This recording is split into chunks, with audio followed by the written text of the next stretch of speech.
the chat at some point your specialty and where you are. And I just want this to be like engaging. The first 20 minutes or so, I'm just going to talk, but then we're really going to get into a lot of conversation. So I'm going to start with a little bit about myself. So overview, who am I? What is my story? Why lifestyle medicine? Why now? Or if you're in functional medicine, obesity medicine, really the micro practice model works for so many different things. Even if you're just like, I want to be, in my specialty training, but I geared this talk mainly towards lifestyle medicine because it's a lot of what I do and it's what I love. I'm also trained in functional medicine and thinking about taking the obesity medicine boards at the end of the year. We'll see. But the overview of this is who am I, my story. I just want to share a little bit about that for you guys so you can have some context. Talk about what a micro practice is and why one would want to start one. And a lot of that you'll be able to glean from my personal story, what is possible. I'm also going to talk about my offering. I have an offering for those of you who might be interested in a deeper dive or feel like what I've shared is aligned. And then we're going to answer some common questions because a lot of you chimed in on questions that you had. And it seems like there's a lot of people with the same questions. And then I'm going to open it up for a broader conversation with everyone. So does that work for everyone? Are we on board for this? Any housekeeping before I dive in? Sanad just got to log in. Beautiful. Sanad, tell us where you're from and where you're at. Kavitha is doing inpatient glycemic management, incorporating lifestyle, and she is boarded. Beautiful. Candace, family medicine in Maine. Nancy, she is family practice lifestyle medicine in Northern Virginia. JL, let's see, where are you from? Jessica Lee, beautiful. Charleston, South Carolina. I love that. They got that great rice down there, although we're not supposed to be glycemic index. Okay, we got to worry about that a little bit. Not too much because we're gearing towards plant-based. And then we have, Sanad is internal medicine practicing in Florida. So I was just going through the overview. Feel free to chime in with any questions you have in the chat. And then at the end, we're going to kind of like unmute everybody so we can get going. But I will talk a little bit about my offering, and then we're going to get into commonly asked questions, as well as any additional questions you guys may have. Also, if you guys are curious about my model, my practice, I dive into a little bit of it. My website is www.drleroy.com, DRLEROY.com. And it kind of goes over my offerings, my packages, a little bit about me, etc. And you can see it's actually not that hard to get started, but most of it is about the mindset of the individual, which I'll get into a little bit more. So my story. My name is Andre Leroy. I am middle-aged now, 45. I can't believe I'm saying this. Wow. Time really flies, especially after residency. You really learn oh my gosh, there's so much, time just keeps going by. You don't have those same milestones to measure where you are. And for those of you who are just joining us, welcome. Please share where you're located and your specialty, and we'll do a little bit more interaction later. So I grew up in a suburb of Chicago called Wilmette, went to New Trier High School, then went to University of Illinois at Chicago. I graduated in 2006. I then did a residency in PM&R in 2007. I did a year in Atlanta at Grady Memorial Hospital through Morehouse School of Medicine, and then went to Harvard for my residency. There I met Eddie Phillips and Beth Frades. And for those of you who don't know who they are, Eddie Phillips runs an tremendous course for those of you who are interested in learning more about lifestyle medicine through his organization, the Institute of Lifestyle Medicine. It's affiliated with Harvard. He gives a couple courses every year. As well, there's a course on culinary medicine. And then Beth Frades is now I forget her title, if she is the president-elect or president for the American College of Lifestyle Medicine. And so they mentored me. I met them my first week there during our orientation as residents. We had a 30-minute talk about what is lifestyle medicine and what does it have to do with, health in general. And I was just like, oh my gosh, this is right up my alley. I had heard of integrative medicine. I had heard about functional medicine. I had heard about mind-body medicine, but I really loved the evidence base. I loved the pillars. And back then, 2007, I went to the conference, and it used to be a part of the preventive medicine conference that was given. And there would be like maybe 50 people there, so it's grown exponentially since then. And I took a little detour. I used to actually teach at some of Eddie's courses about physician health and the exercise prescription. But then there was this earthquake in Haiti. I'm also Haitian American. I wanted to serve in that way. So I helped build a rehab program in Haiti. At first, I was straddling both worlds. I was doing academic outreach through the Institute of Lifestyle Medicine, but it just got to be too much, and I wanted to complete the work in Haiti. So I did that full force, full time.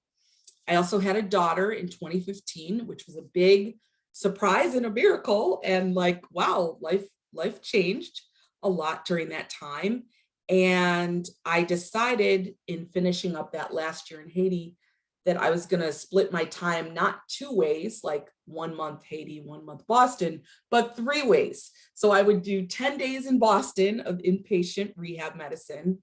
And then I would do the rest of the time in LA. I didn't have a job at the time. And then did a lot of global health work remotely, trying to complete the project, and then went down a couple times.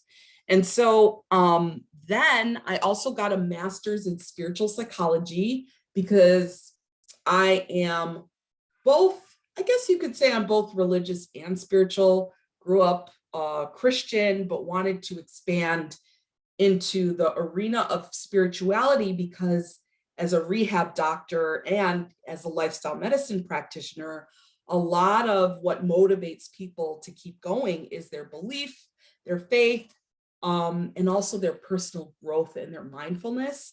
And so I got a master's in spiritual psychology from the University of Santa Monica with an emphasis in consciousness, health, and healing. And then in 2018, I decided to leave Boston altogether and commit to a life in Los Angeles. And I was working part-time at Cedars-Sinai and the California Rehab Institute. And I launched my practice at the very end of the year. I got boarded in lifestyle medicine in 2020. And now I'm actually spending more time in Boston.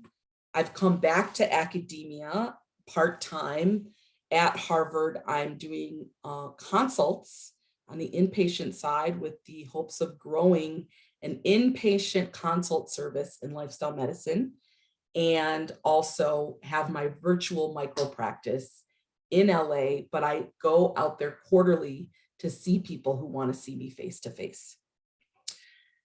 So my story continues, because in academics, I spent 8 years after training in academics. I never really learned the business of medicine. It's like I learned how to, publish papers, be on committees, do all these wonderful things, give talks, but I never learned about the money behind it because it was kind of hidden.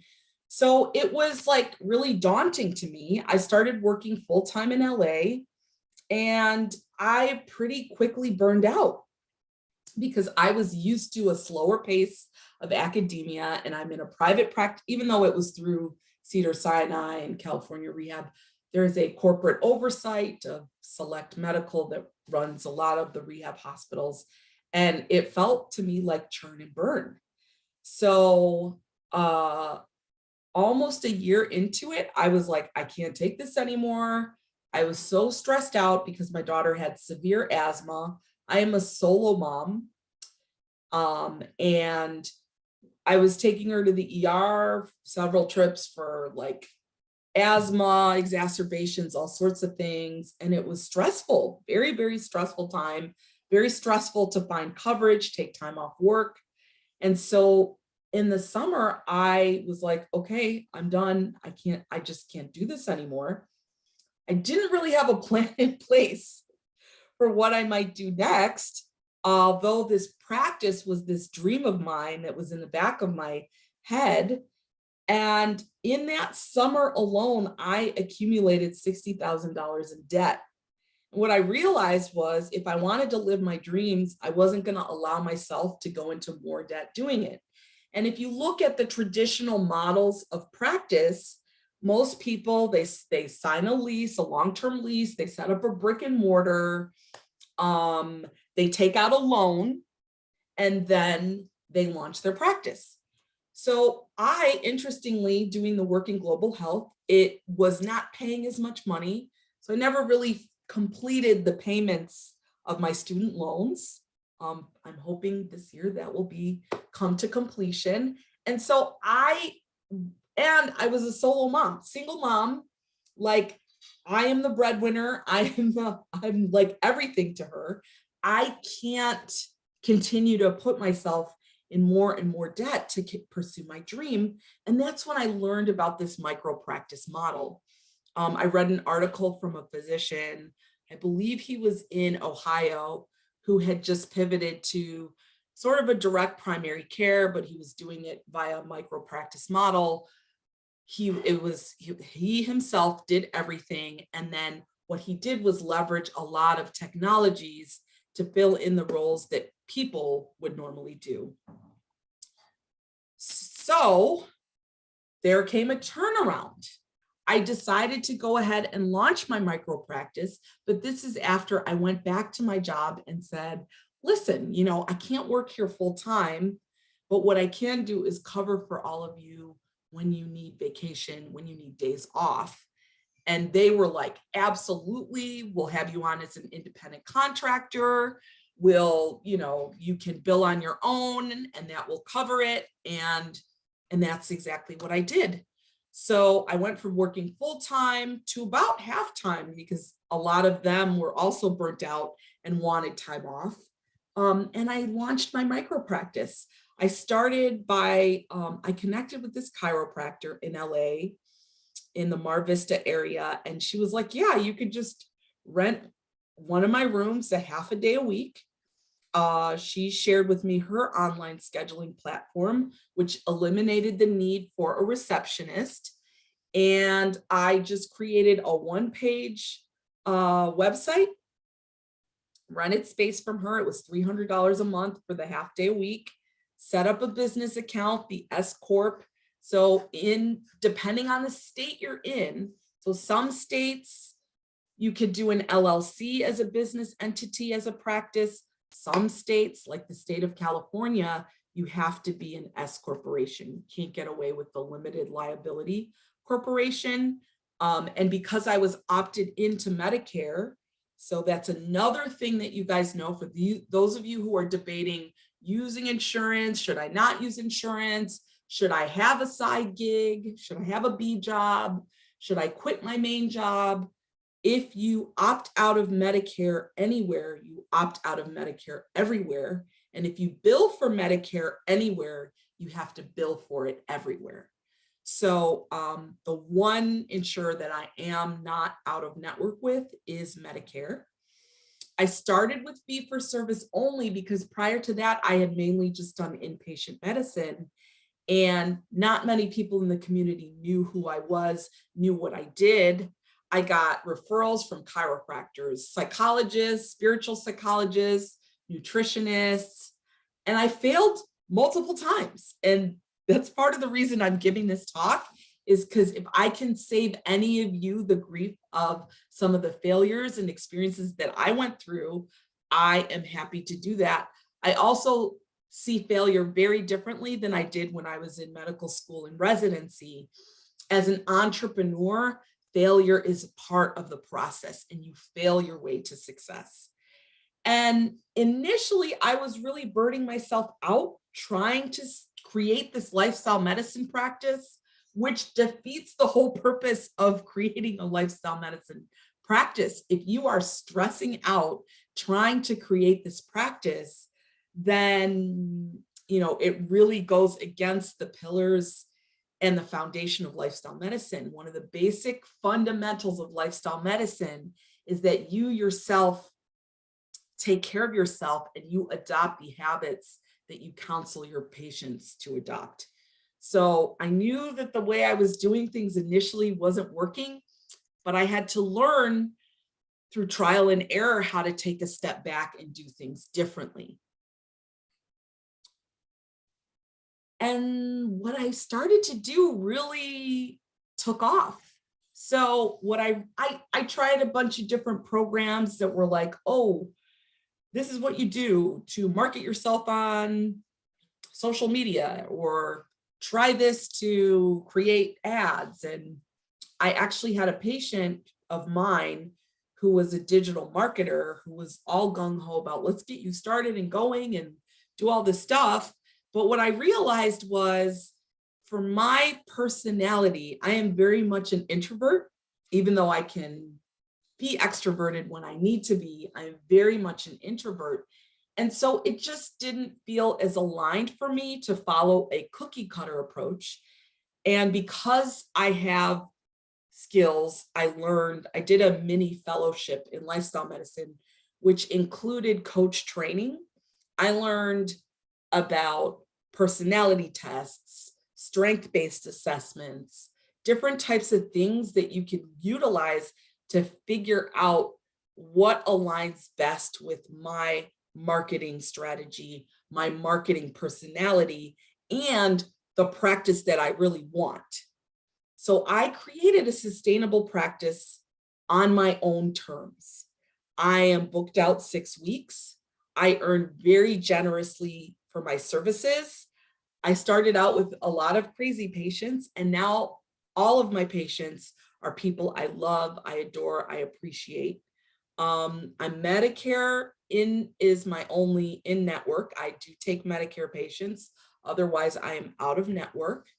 And I've coached other physicians, psychologists, healers, doctors who are doing direct primary care, even a physician who is very committed to serving the underserved in a Medicaid model, on how they can really enhance their service and make it so that they're really living in their dreams and really thriving in what they do, as opposed to just surviving and stressing.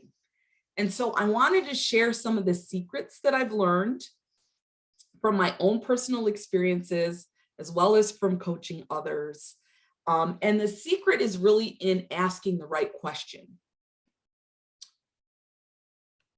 So let me get to what a micro practice is, and then we'll get to some of those questions. So a micro practice is a solo practice that aims to run more efficiently by reducing your overhead in order to increase the value and the patient experience. So it's limited in size usually, because it's however many patients you can handle as a practitioner. I use a lot of time-saving technology. Jim, who is actually here with us tonight, helping facilitate, is my medical scribe and medical assistant. He wears many hats and does a lot. And he's also pre-med. So he's very interested in going on and doing other things in his life. And I can share a little bit about how we connected, but he's been a godsend because he scribes and he does the assisting. And so one of the things you want to realize is, if I'm going to create a practice for myself, I'm going to make sure that I'm only doing the parts of the practice that I really love and delegating out the parts that I don't love to people who that may be their strength or their superpower. So some of the time-saving technologies, now I am not a techie by any stretch or means. And it was a struggle for me to learn some of these programs. And once I did, I tell you, it was a game changer. So all of my scheduling is done online. If people want to learn more about my practice, I offer a free 20-minute connection call that they can schedule online. I have a Google Voice phone number that they may leave messages on, but I have a message on there that's very specific and instructive on how they can reach me, that I check it every 24 hours, unless I'm on vacation. I change the voicemail when I'm on vacation. And then there's some hybrid models. So pre-pandemic, most people just saw people brick and mortar with a little bit of virtual. And now it's actually the opposite, which saves in overhead, because a lot of these commercial places that you want to rent out, they want a 5-year commitment or at least a 2-year commitment to get started. And these rents are exorbitant. And so now that more people are online, a lot of practices, you'll find your fellow physician colleagues would be happy to give you a day a week of space, 2 days a week, 3 half days a week, 5 half days a week, whatever it is that you want, because they may not be in the office all the time. The other reason why I chose the micro practice model, as I said, I'm a single mother. I didn't know if it was going to work, and I didn't know if I was going to really like it. You know, I really enjoyed academia. I liked some aspects of private practice. There were other aspects that I didn't when I was working within a physician group, but it was a way for me to get my feet wet and even see, like, is this something that's doable for me? Is this something I would enjoy? And could I do it in a way that aligns best with my strengths and my personality? And then you can customize it the way you want for it to work best and grow and scale from there. The other thing I love about the micro practice model is it's very easy to shift and change. So it's very easy if you're in a micro practice to say, like, okay, I'm going to start with a DPC, but I'm going to pivot into concierge. I'm starting with concierge, but I'm going to pivot into a package model or a membership model. So, and you can try all of these different things out without feeling like you made this major investment, created more debt for yourself, especially for those of you who are still paying loans, and really see what it's about and earn abundantly. You know, I know some people, now I've scaled back because I'm doing a part-time academic, but you know, you can make upwards of, you know, depending on your specialty and depending on how you want the model to look like, you could go high-end, a luxury model, and bring in, you know, 30,000, 25,000 a month. You could go low end, do it part-time, bringing in 10K a month. You could build passive income streams into what you're doing. There's a lot that you could do. So don't think that just because it's a micro practice, that means that your earning potential is limited, because really your earning potential is your margin of profit versus expenses. And when you are in a brick and mortar practice, your expenses are a lot higher. So what is possible for those of you who are here? You know you're in the right place if you want to make a difference. You went into medicine, your heart was in the right place, and then you realized, like, soon enough, as I did, like, oh, whoa, this isn't necessarily what I thought it was going to be. You know, I was really, you know, a dreamer who wanted to help people, wanted to make a change, wanted to relieve suffering, and didn't realize how much paperwork was involved in all of that. You're in the right place if you have an open-minded and growth mindset.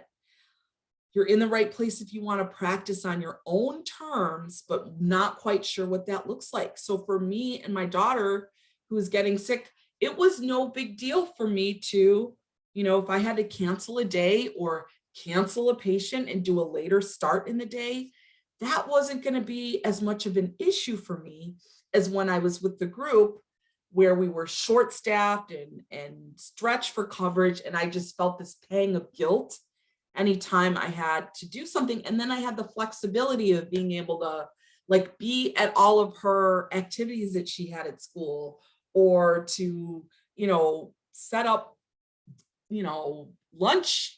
lunches with friends, or go here. Cause California is a little different than Boston. Like there's a lot of people with free time.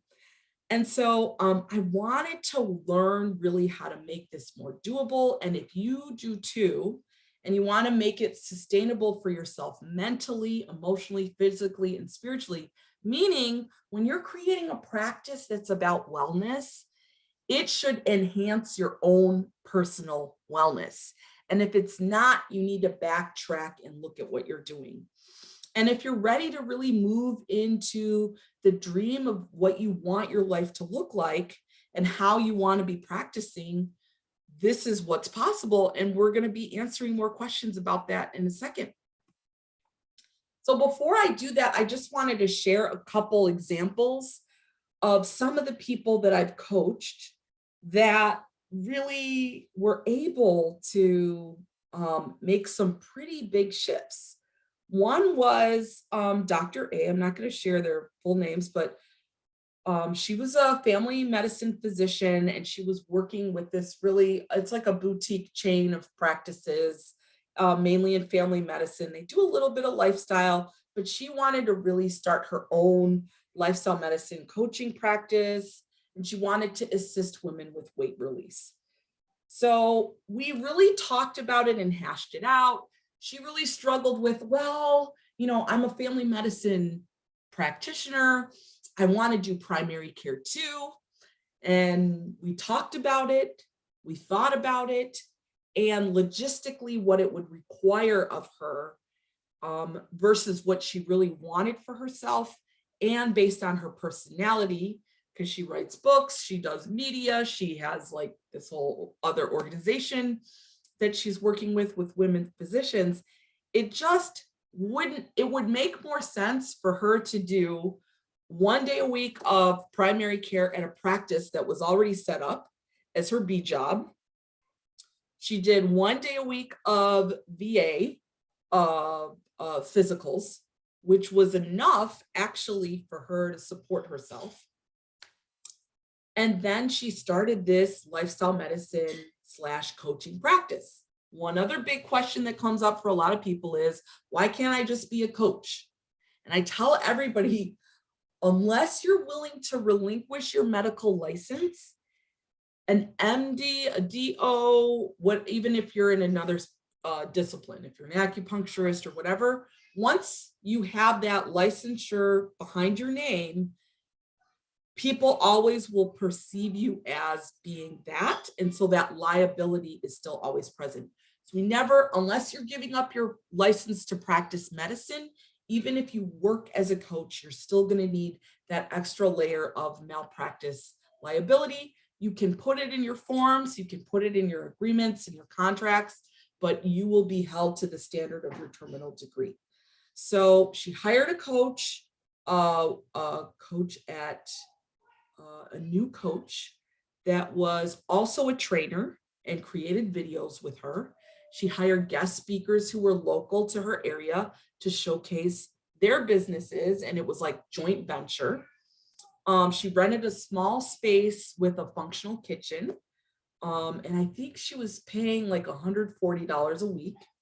She already had a following from her prior practice, and a lot of those people were willing to pay out of pocket to invest in a program. And she did a 12-week program that was a high ticket offering. And she really thrived in that. And she was able to help people release weight. She was able to help people really make all these changes in their habits and relieve their stress. And she launched a practice that's now pretty much running itself. Another example, Dr. S, family medicine trained, also has a direct primary care clinic in Florida. But what we realized from working together and really teasing out, like, what is her personality type? What does she enjoy? what are her strengths, what are her weaknesses. She's really more of a concierge physician. She likes to take deep dives. She likes to get to know people intimately. And so we helped her pivot to more of a concierge practice.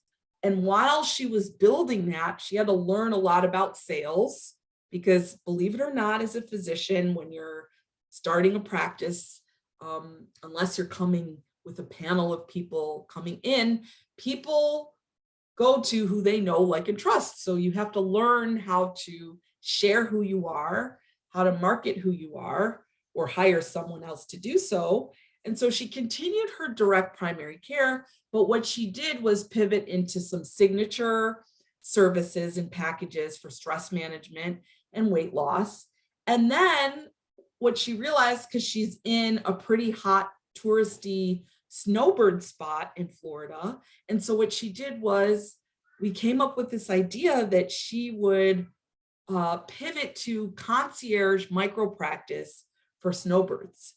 So during those winter months, when there was this influx of older people, and some of whom were opted in, but opted out of Medicare. And so even though they're Medicare, if you create a membership, that's one thing. You can charge for services that Medicare would normally not charge for, but you cannot charge somebody. You have to bill their Medicare for the services that Medicare provides. So she created this membership package, concierge package for the snowbirds that would kind of tether them until they went back up north. And it was wildly successful. And she's now thriving and growing in her concierge practice and also seeing these snowbirds, some of whom will likely permanently relocate to Florida and spend less and less time up north. So that's her. And then the other one, this is somebody I've just started working with, and we've only done 3 sessions together, and she is really feeling like it's her calling. Like, her calling in life is to serve the underserved. And so she is a private practitioner. She has a mainly Medicaid population in a small town in Louisiana. She is applying for her rural health designation because she'll be able to generate more income that way. But she actually has the potential. We looked at a few things. One, she has nurse practitioners at her practice. Could they be doing some more of the follow-up? She also has the opportunity and the space to do shared medical appointments. And so I really have been working with her, and we're still working through this. She was really burned out when we first started. And so we went from working 5 days a week to 4 days a week to a later start time in the week, because she needs to embody the lifestyle that she wants to see in others. And so she's spending that time in the morning on her self-care and exercise. And she added a half day a week of business development. And so this is totally doable with these little shifts. And the more you know of yourself and the more clear you are inside, it really opens you up to what's possible in all of these other realms. And the last one I'll share is Dr. G, is somebody I coached a while back. She has training in functional medicine. She worked for a startup company that had a lot of highs and lows and is still going, but it was a very tumultuous time being a part of a medical startup practice.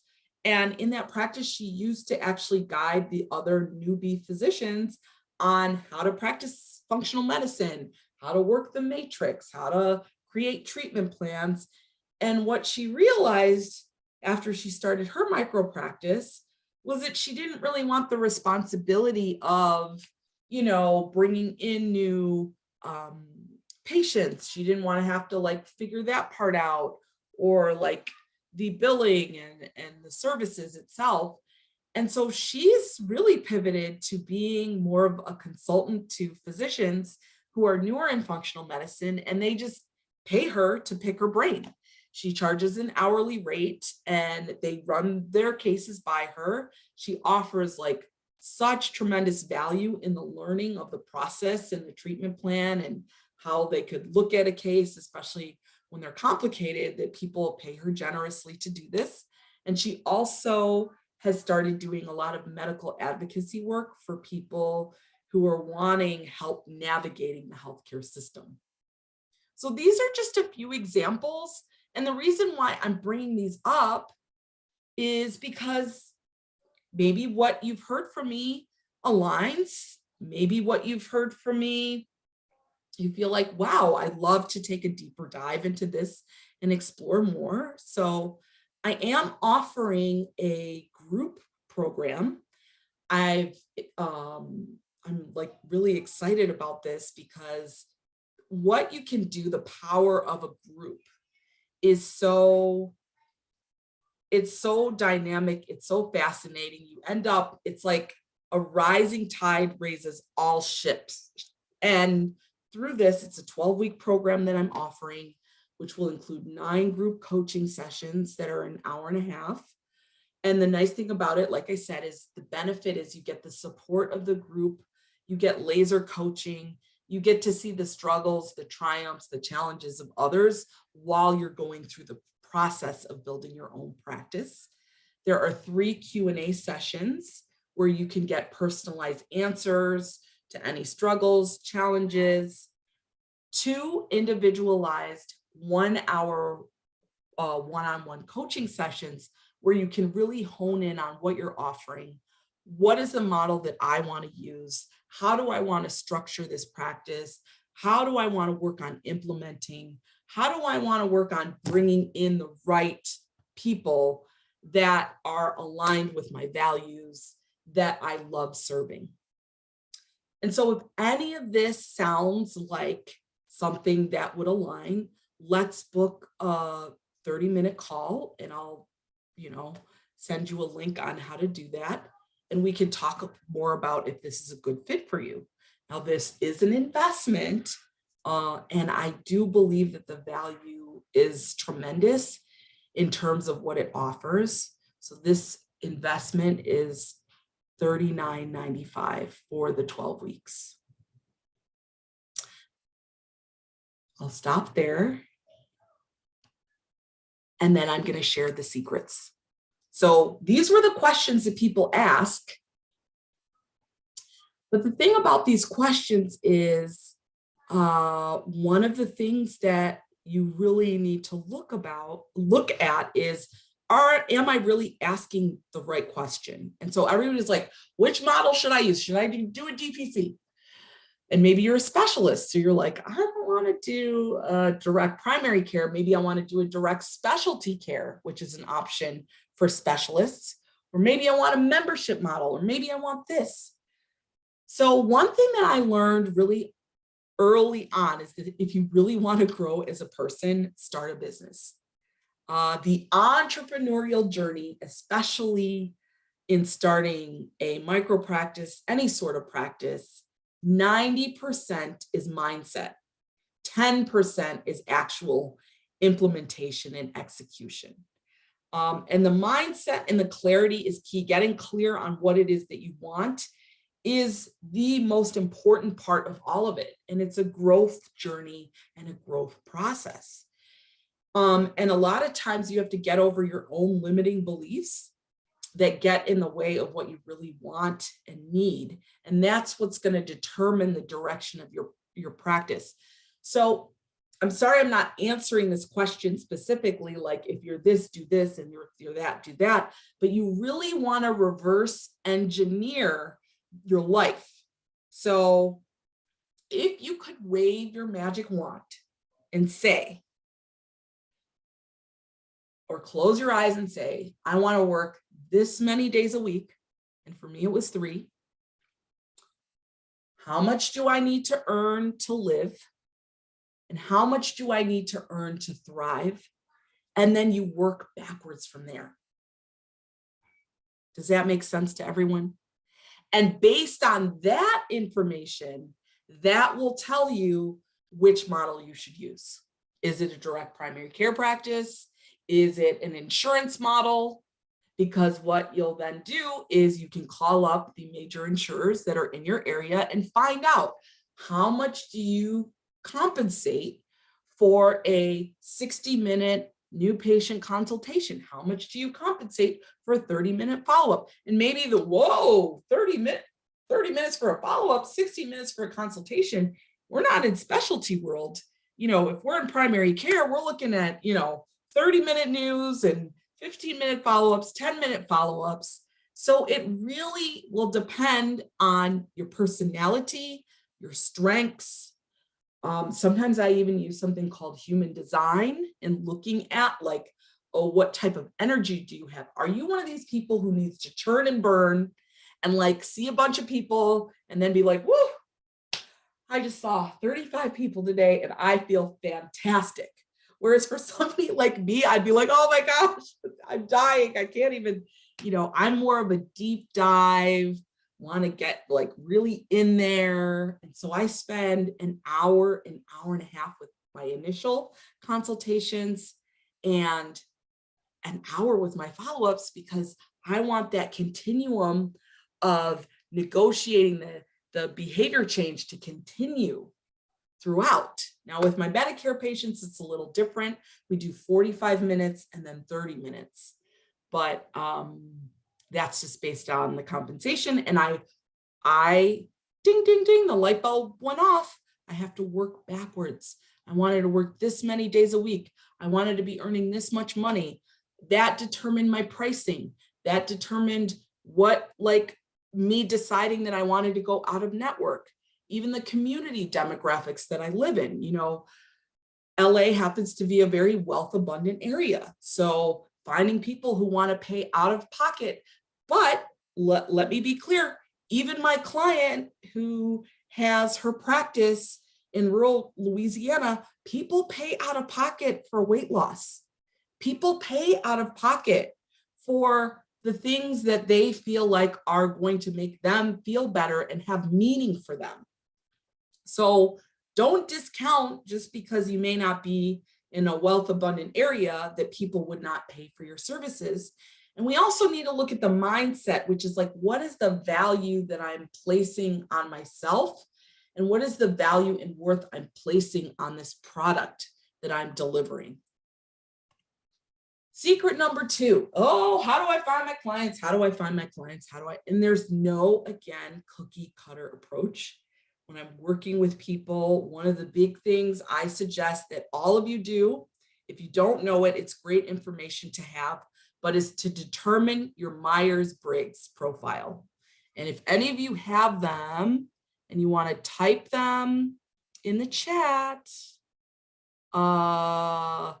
I'll get to some of these questions later that people have asked. But if you know what your Myers-Briggs is, I'll tell you mine. I am an INFP. There are 4 letters in each domain that makes up 16 personalities. You could go on and do the test yourself. And so my introvert doesn't want to be on social media all the time. I love doing interviews. I am not really one who enjoys being that visible. So for me, the best strategy for me, and my last letter is a P. Now, most physicians are actually J's is their last letter. J types are structured. They do things in order. They do things in advance. They like to check the boxes. And they have a rhythmic and routine way of life. If your last letter is a P, you're like me, it's we're more dreamers. We like to organically let things happen and flow. Let me see what this person is saying. ENFJ. So Nancy's an ENFJ. So extroverts. So you may love getting on social media, even though you may not like it when it comes to marketing. It's probably because you haven't found the marketing style that works best for you, but you will eventually.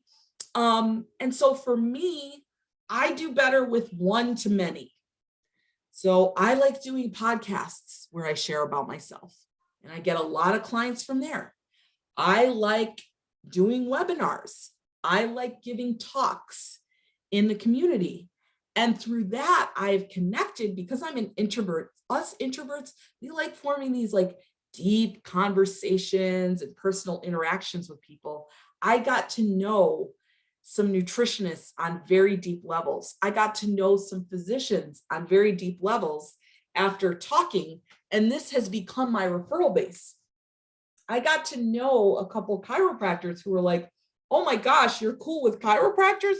We're sending you everybody we know. And so that was what worked best for me. I can tell you, honestly, I did do a social media campaign and marketing and all of that.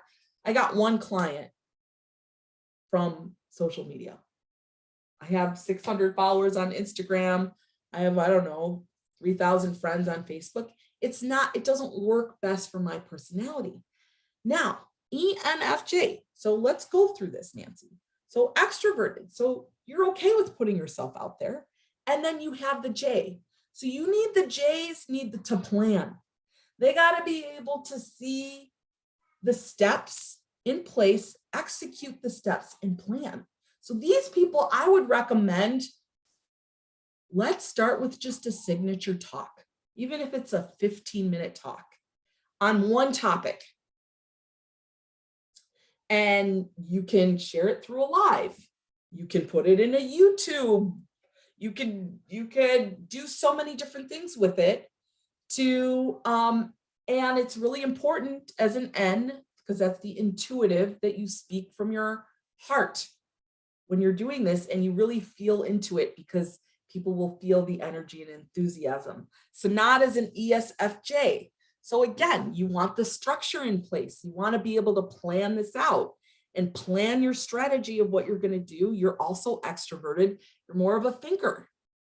So you may want to share more about tips and tools of the trade that you would help people with who are couch potatoes who are wanting to move more.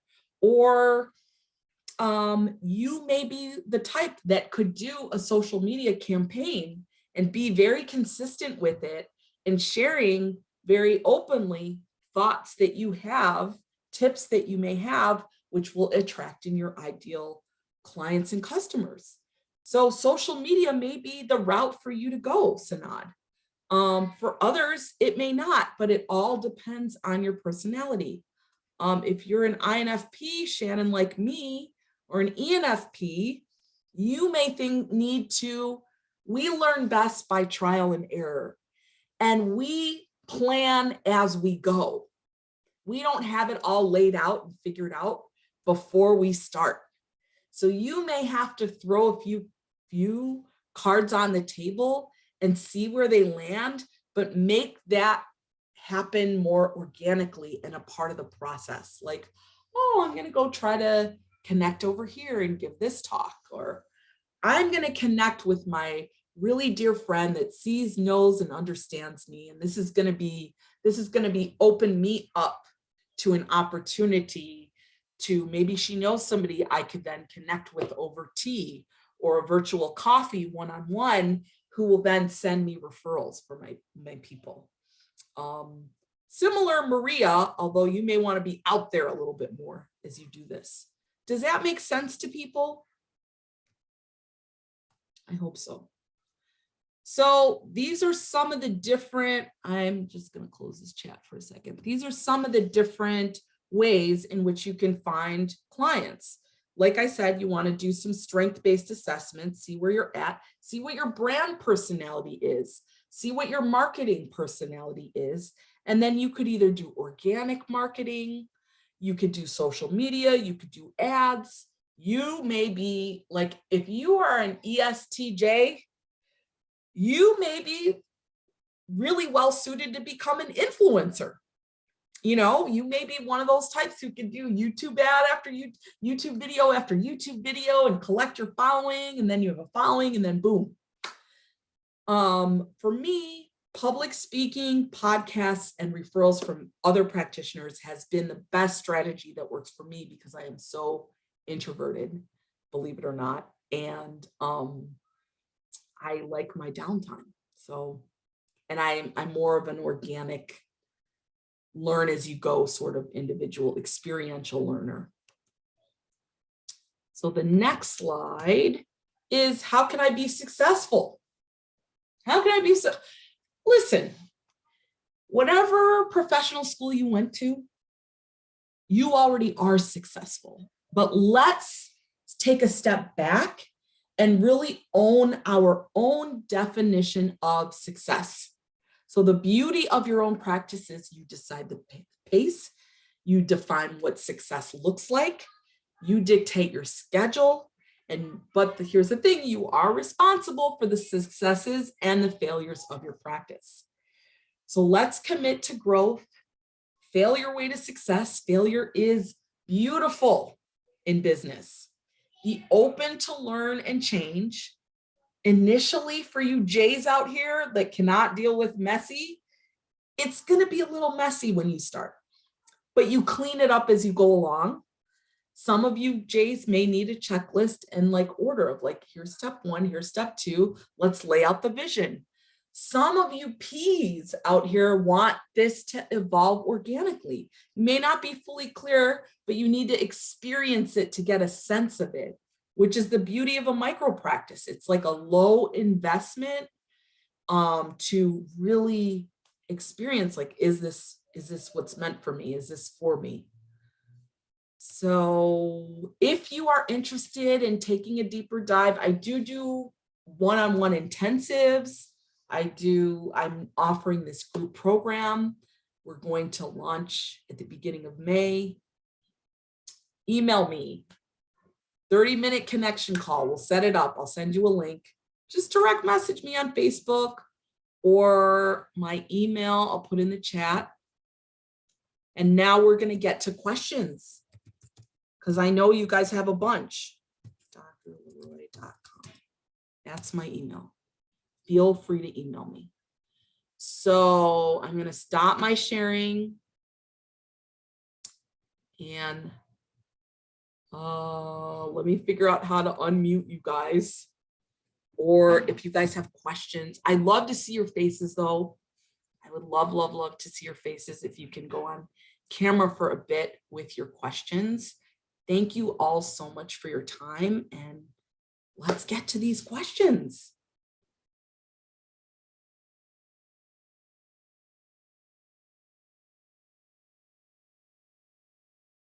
So I'll give you a moment to like breathe this in. Okay, so Sanad has a question. Sanad, I might have you unmute yourself for a second so I can understand your question better. Are you certain group membership can be applied to CMS patients? Are you asking, can shared medical appointments be applied to CMS patients? Is that what you're asking? Hi, do you hear me well? Yeah. Okay, so for the dilemma is for Medicare patients are if you have group membership and you have them pay for it, is not a conflict with Medicare in terms For of a membership, it is not a conflict with Medicare. For a annual membership, it is not a conflict with Medicare. However, if you want to charge like a direct primary care, a monthly membership, it is a problem. Okay, so does that make sense? I guess I'm a little bit confused because I'm trying to figure out what is, so if it's a month annual membership, wouldn't it be the same as like the subscription for a monthly direct patient care service? No, because monthly direct patient care is for direct patient care. So you can submit a bill to Medicare for, your examination and assessment. Your monthly membership that you're charging in a direct primary care practice is towards direct care. With CMS guidelines, you can charge let's say my membership is for all of my education that I provide. And for paperwork and for things that are not billable through Medicare. It gets really, really messy. And this is what was recommended to me by both my biller, who I'm happy to put you in touch with, and my attorney. They both said, if you're going to do Medicare and bill for Medicare, you can charge an annual membership, a one-time annual every year. But if you plan to do, it gets dicey when you're planning to do direct primary care model and charge a monthly membership, because the monthly membership fee that you're charging is for the direct care. Does that make sense? Hopefully it did. Let's move on to Jessica. Jessica, how do virtual visits work across state lines with medical licensing? That is an excellent question. So the way it has worked now, because we are in the pandemic, so we're considered pandemic, is you can work across state lines. However, you need to clarify, does my medical malpractice cover me across state lines? And if the answer to that is no, you are digging yourself into a little bit of a hole. Okay, so the most important thing is to clarify, will I be covered? Because of the pandemic, they are permitting and allowing people to practice across state lines. I, however, because I have done this and I upped my medical malpractice so I could practice across state lines, but I found that a lot of my clients from my practice that is in LA, some of them live in Oregon, some of them live in Georgia, and some of them live in New York. So I have just already started the process of getting licensed in these states, because at some point in time, the pandemic liberation of practicing across state lines is going to end. And it is not contingent upon where you are located. It is contingent upon where the person is located when you do the virtual practice. So even if this is a person who lives in your town, who, Jessica, where are you from again? Are you from Downers Grove? Or that's somebody else. But if you're in Albany, New York, and your patient happens to be in Martha's Vineyard at the time of your appointment, that's sticky, and that's going to be a problem unless you have, coverage in your malpractice. And then also making sure that eventually, if this is somebody who's going to permanently reside in Martha's Vineyard, that you're going to also become licensed in the state of Massachusetts. Let's see. Thank you, Stacy. Thank you for joining. Okay, let me go back up here. Certain group, I think we answered that. Nancy, okay, yay.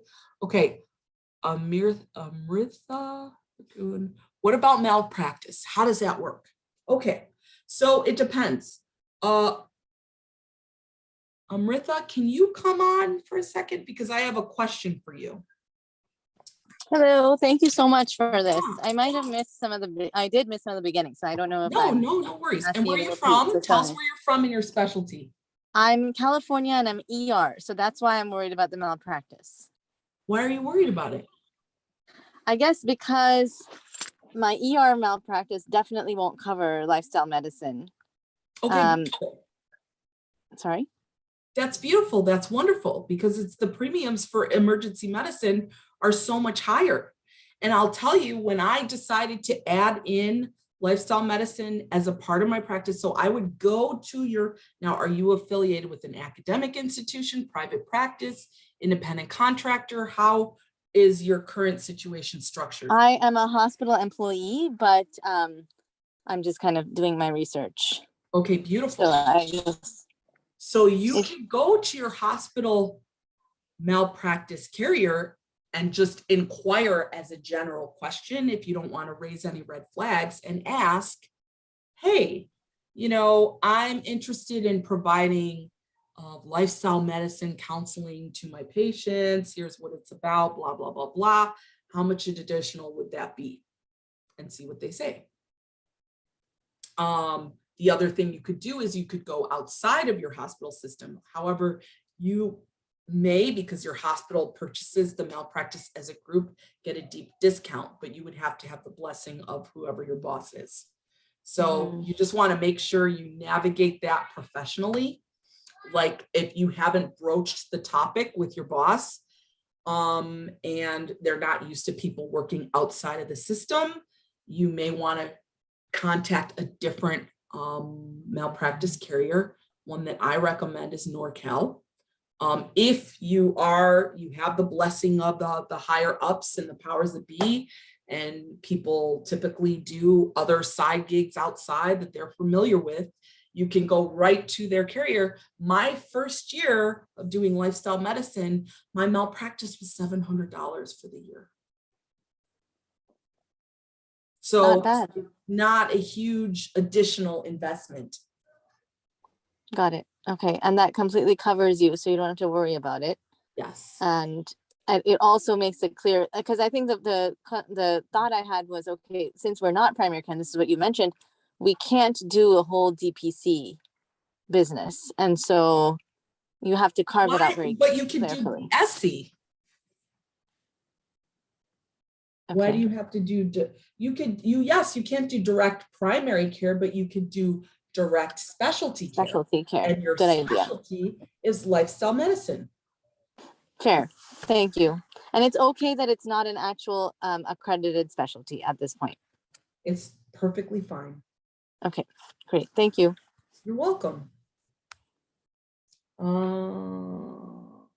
Do I have an EMR? Yes, I have an EMR. I have a love-hate relationship with my EMR.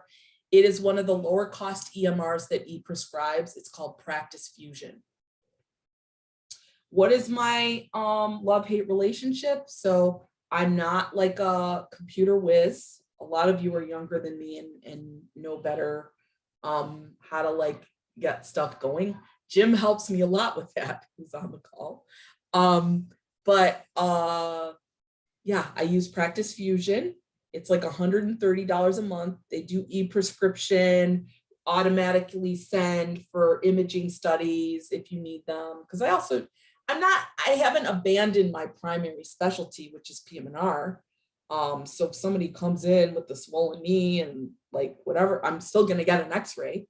But that's me. Some people want to keep it completely separate. I'm okay with a little bit of overlap. And I always run a lot of, testing for people, diagnostic testing. Some of you may want to just do behavior change, which is completely fine. I just want you to understand that as long as you're continuing to carry your medical licensure, you still have to have that malpractice coverage. I hope that answers your question. Which scheduling platform did I start with? And which one do I have now? Yes. So I started with Calendly, believe it or not, which was awful for me. It was great because it was free. My EMR also has a scheduling platform, Practice Fusion. However, the scheduling platform, the maximum time allotted is 30 minutes per patient. So it doesn't really work for me. Now I use Acuity Scheduling. I love it. I also use Intake Q. Intake Q. Let's see. Type it in here because it's spelled kind of different. Intake Q as an intake form. And I love, love, love, love, love it. I used to do a PDF to fill out form, and then Jim would take it and like input it into the EMR. I just love having, I have a very extensive intake form, so I just love having that. Yeah. I have to go. Is Norcal malpractice carrier available nationwide? I believe so. Yes, they're based in Mechanicsburg, Pennsylvania. they merged with another company, so they have a new name potentially. But yeah, I believe so. Let's see. NorCal available worldwide. Kelly, how did you arrive at how did I arrive at my fee schedule for services? So Kelly, this is to answer your question. So the way I arrived at it is, like I said, I reversed engineered. I said, how much money do I want to be earning in this practice? How many days a week? And so everybody tells you you need to see what everybody else is doing and then charge a little bit less than that. That actually doesn't work for doctoring. Like, it might work for, coffee or apples or selling some sort of goods. But when you are offering your service, you're offering yourself. You're offering your expertise. You're offering your medical training. You're offering like pretty tremendous information that other people and deductive reasoning skills that are just not available through Google. So I don't like comparing my insides to your outsides. I don't think it's a good idea. I think you should think about, if you're going to create a practice, it may as well be the practice of your dreams, and you may as well be earning abundantly. So you want to think about what you want to earn and reverse engineer it that way. My initial consultation investment is $500. My follow-ups are $375. How did I arrive at that number? It's because I knew I wanted to do a deep dive. I am not one of these people that can see 30, 40 high volume. I need depth and time and detail. So that's how I arrived at my number. It was based on how many people I wanted to see per day, how much I wanted to be earning, seeing that many people per day, and how many days a week I wanted to work. Does that make sense? Can I follow up on that question? Yeah. So to clarify, those cash prices, those are for non-Medicare patients? Yeah. Okay, so and then for Medicare, you just bill Medicare directly? Yes. And the nice thing about what happened in 2021 is Medicare now allows for time-based billing. Got it. So you But you'll can never call make. CMS right now. And where are you, Andreas? I'm in Maine also. Okay, so you Yeah. can call CMS for Maine and say, what is the reimbursement rate for, a 99214, 99215, or a timed counseling visit? Got it. But so What you'll is never your make those reimbursement rate? numbers. You'll never make as much with Medicare as you do for those out-of-pocket numbers, right? You don't, but here's what you can make with Medicare that you will never make with those other numbers. Remote patient monitoring. Right, yeah. Right, or chronic care management. Chronic care management. Yeah. So it all depends on where you are, the demographic you love serving, what you like doing. But believe it or not, you're not going to be making. So for my Medicare patients, my reimbursement rate for that 1 hour initial consult is about $240 in Los Angeles. So I do a 45-minute initial and I do 30-minute follow-ups. Got it. Cool, thank you. Does it cost the Medicare patient anything? Amrita, I want to say I'm saying your name right. So every patient, if they're managed Medicare, then they have a deductible that they have to meet before their Medicare kicks in. It's very low. Sometimes it's like $200, $250. Some it's upwards of $500. Thing you have to be very conscientious of is if they have a managed Medicare plan through an HMO and you are not a part of that HMO, you will get paid zero and you cannot charge them anything either because you are opted into Medicare. So when I'm seeing a Medicare patient, one of the first things I do, no, Sarita, my fee schedule does not include labs. I outsource all my labs to LabCorp and Quest. Okay, so I just answered that briefly, but I'll get back to your question, Amrita. So if they are HMO Medicare, that HMO will decide you're at their mercy to get paid or not. So I always run the benefits through my biller before I see the patient. And I tell them, you're eligible to be seen by me. You're not, because I don't want to join a managed Medicare HMO. And I proceed that way. Is Intake Queue also what is used for scheduling? No, I use Acuity for scheduling. I love it because it syncs with my phone. The base plan is like $15 a month. You can put intake forms right in there. I use it especially for my virtual coffees with my coaching clients. I use it for my connection calls, especially when I'm just getting to know a person and I'm not ready for them to fill out all the paperwork and sign the consent to treat and do all this stuff. So yeah, that's what I do. So it's kind of like hybrid. It's like in Acuity, it automates the responses. It also sends my patients text messages like, you have an appointment coming up tomorrow, cancel, reschedule, blah, blah, blah. Here's your link, whatever. But then it also gives them the link within Acuity that takes them to fill out their intake form. Does my fee schedule include labs? No. So they use their insurance for their labs and then they pay cash because as I'm sure you are, Sarita. I want you to come on here for a second. Sarita, where are you located? Oh, wait, I can't hear you. Pennsylvania.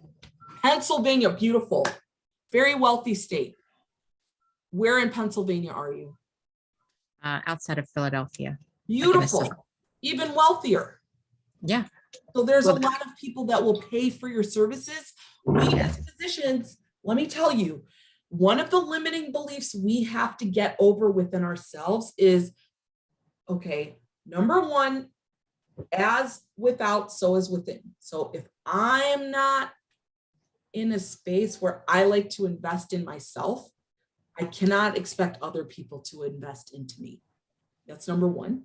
I'm not saying that's your issue. That's not what I'm saying. I'm just saying, like, when you've been a student for so long and when you've been a resident who's underpaid for so long, it's hard to justify spending a lot of money on certain things, including your health and well-being. But there are people willing, ready, and able who in fact, it's even taught in lifestyle medicine, your patients may make greater changes in their behavior when there's more money involved in the investment. see that. So there are people out there that will pay this and more. In fact, I'm considered for my market middle of the road. There are providers, there's a family medicine doctor, he does a little bit of functional medicine and adds in the spirituality. He charges $1,000 for an initial consultation. Some people are charging upwards of $700 and $750. So I'm kind of more middle of the road. So believe it or not, there are people out there that will pay for these services. And the more you get in the mindset of like, I'm worthy of being paid generously for the services that I offer, and knowing your value that you're bringing into the situation and the conversation. I can't tell you how many people have told me, Doc, I would write a check right now for you for $5,000 if you could tell me you could get me off my blood pressure and my diabetes medications. And I'm like, actually, you know, depending on, if you've had an acute MI and you have congestive heart failure, I can't guarantee that. But if you're just somebody with some elevated blood pressure and you're on metformin and you hate the way your tummy feels with it, and you haven't made any lifestyle changes, I am creating a dynamic shift. We are creating a dynamic shift together in our partnering that is worth a lot to people. Doc, I've been struggling trying to lose these 30 pounds for 8 years. People pay a premium to release weight, especially if they feel like it's going to be a sustainable release. And so for some people, I do recommend, like, that one doctor, she wasn't sold on it. The one in Florida, concierge, I'm not doing concierge. No. And I was like, okay, you want to do your DPC? Let's start with the signature program. So she did a stress management program and she did a weight release program. And people paid her a lot of money for a program that they did in weight release. And we structured it and we went through how she would market. She's an ESTJ. So her marketing is very different than some other people. But we went through how she would market and that took off. And then the Snowbird idea came up because, I asked her, what kind of car do you drive? A Mercedes. Where do you like to go when you go on vacation? The Ritz-Carlton. Where do you like to? So she's more of a luxury brand, and branding is a whole conversation in and of itself. But this is what she likes. This is what she's about. This is what she attracts. Thank you. Does that make sense? Thank you. Okay. We just have a few minutes left. If there are any burning desires or last minute questions, or if you have more questions about my offering and program.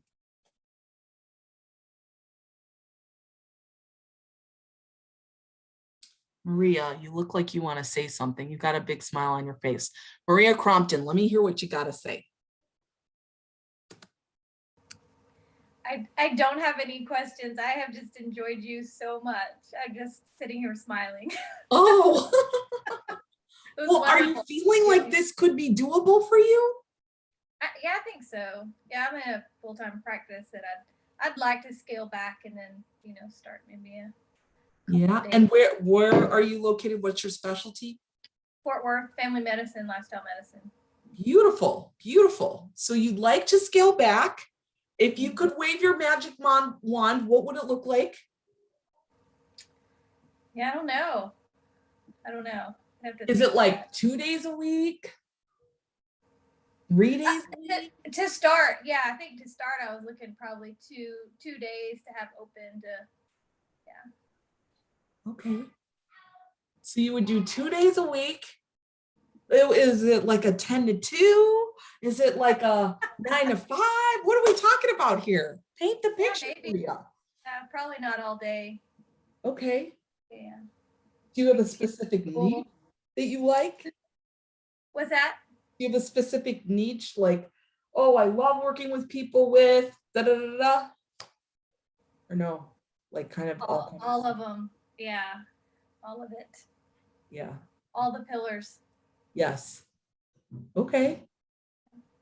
Great. So yeah. And what do you think? I'll just ask. I'm just curious. What's your next step?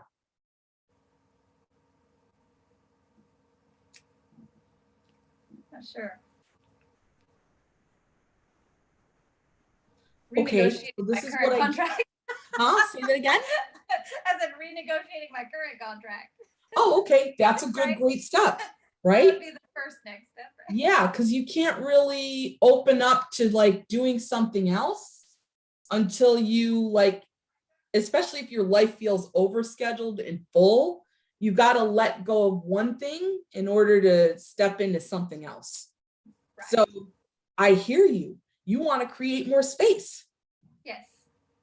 right? So you have the time to step into this. That's beautiful. So I'm going to do a lifestyle medicine on you. How confident are you that you could talk to them about a contract renegotiation on a scale of 10 1 out to of 10? 10. Motivational interviewing. We had to learn that. That was one 10 of out the, of 10. huh? 10. I'm confident I could have that talk. Okay, how committed are you on a scale of 1 to 10? To decrease the load right now, I don't know. Probably an 8. Okay, Yeah. tell more me than what 5. would make it a 9.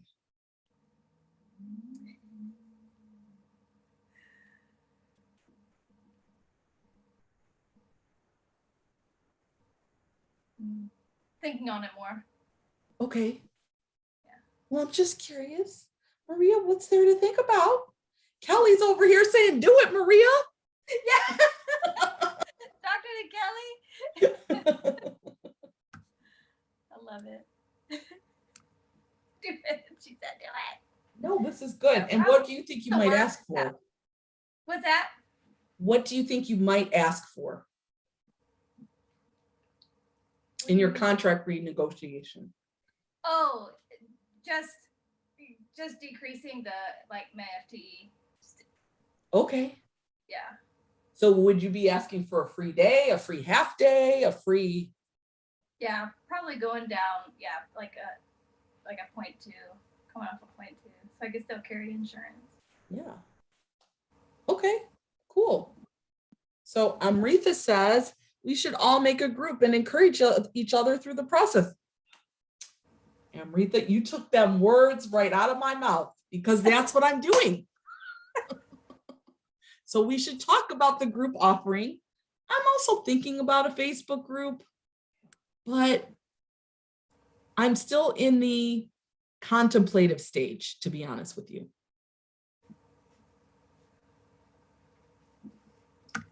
Let's see.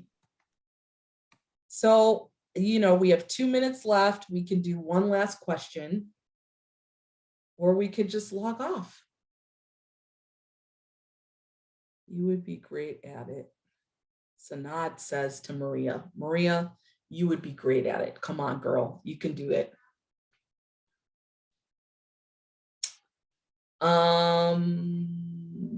Well, I am expressing my gratitude because I know one of your biggest assets is your time. And so I just really appreciate all of you taking the time. I didn't expect to get, I just answered a Facebook post and people were like, oh no, we're interested in learning more about this. But I will say the micro practice, it's like, for me, it was like, okay, this is doable. This is manageable. If it doesn't work, it's not going to be this big deal to let it go. And it's been a gift. It's been a journey. It's been beautiful. And I highly encourage any of you who are thinking about it, please reach out if I can be of any support to any of you. And if you'd like to, if you feel aligned, like, oh, maybe I'd like to learn more about this group program that she's starting in May, please reach out. Let's schedule a time to connect and we'll see if it's a good fit. Thank you. And Sanad, thank you. This was fantastic. Okay, and we have the recording. So if somebody registered and they missed it, I don't know if I'm not going to send you the recording tonight, but probably tomorrow, or maybe the day after. I don't want to commit too much, but I will be sending the recording of this to you guys. I'll also send a link if you guys want to stay in touch or do a virtual coffee or something. Okay. So light ahead to all of us on this journey. The rising tide raises all ships. This is so doable. This is so thrivable. And we deserve to live the life of our dreams and practice on our own terms. We've worked really hard. So I am encouraging you all to do that. Thank you. Thank you. Sarita says thank you. Yes, Sarita, come on. We got to get this going. Rhonda, you too. I see your beautiful smile in your photo. I haven't seen you on video, but, and then K Raj, thank you so much. Thank you. Thank you for joining. And Sanad, you can do this. And Sanad, I want you to expand. I want you to expand beyond the dimension of Medicare. Not everybody. I'll do it. It's just it's a work in progress. It's Yes, there. I want you to just, okay, you know, I don't know if you have an iPhone, but if you go to your iPhone, you see like they have photo, they have portrait. I want you to go all the way to the right. It's called Pano. It's like the panoramic view, and you have to like drag it around like this. I want you to do that when it comes to your thoughts around lifestyle medicine, because yes, Medicare is a piece, but there's so much more.